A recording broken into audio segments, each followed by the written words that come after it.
કદાચ વિદ્યુત પ્રવાહ વધી જાય ઘરની અંદર તો વિદ્યુત પ્રવાહ વધવાને કારણે આની અંદર એક પાતળો તાર બાંધેલો હોય, ત્રાંબાનો પાતળો તાર અથવા તો એવી ધાતુનો બાંધેલો હોય કે ટંગસ્ટન નામની ધાતુનો, કે જે ધાતુ ઊંચા તાપમાને તરત ઓગળી જાય છે, પીગળી જાય છે.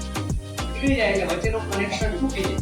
એટલે આપણા ઘરમાં વિદ્યુત પ્રવાહ આવે નહીં. વિદ્યુત પ્રવાહ ન આવે આપણા ઘરમાં શોર્ટ સર્કિટ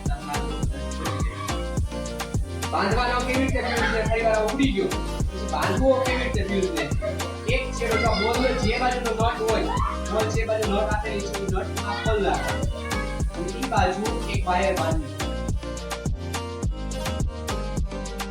નીકળી જાય.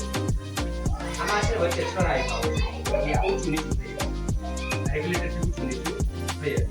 પછી જ્યારે ચડાવો ને પાછું બાટલાની ઉપર ત્યારે પેલા સફેદ રિંગને ઊંચી કરવાની, આમ ચડાવી દેવાનું, ચડાવીને આને રીંગને ધક્કો મારવાનો. ઘણી વખત છરો અંદર હલાય રીંગ અંદર બંધ થાય નહીં, ધક્કો મારવાનો. પછી આ નોક છે ને એનો ખોલવાનો એટલે આ જોડાણ થઈ ગયું, બરાબર. પછી જ્યારે કામ પૂરું થઈ ગયું ઘરે આપણે બંધ રેગ્યુલેટર ખોલવો હોય, રેગ્યુલેટર ખોલવું હોય એટલે આ રીંગ છે ને, આ રીંગ એને તમારે ઉપરની બાજુ ખેંચવાની આગળની બાજુ આ ખોલશો એટલે આ ખુલી ગયો ને એટલે આમાં જો છરા હોય, શું હોય છરા દેખાતા દેખાય બધાને. છરાથી આ ઉપર નીચે થાય નહીં, બરાબર. ઘણી વખત છરામાં છે ને ખોલાઈ ગયો ને છરો ઊંચો નીચો થાય ને, આ ઊંચું નીચું થાય તો તમારે શું કરવાનું છે, તમે તેલનું ટીપા એટલે ઊંચું નીચું થાય. હવે પાછું ને પેક કરવું છે.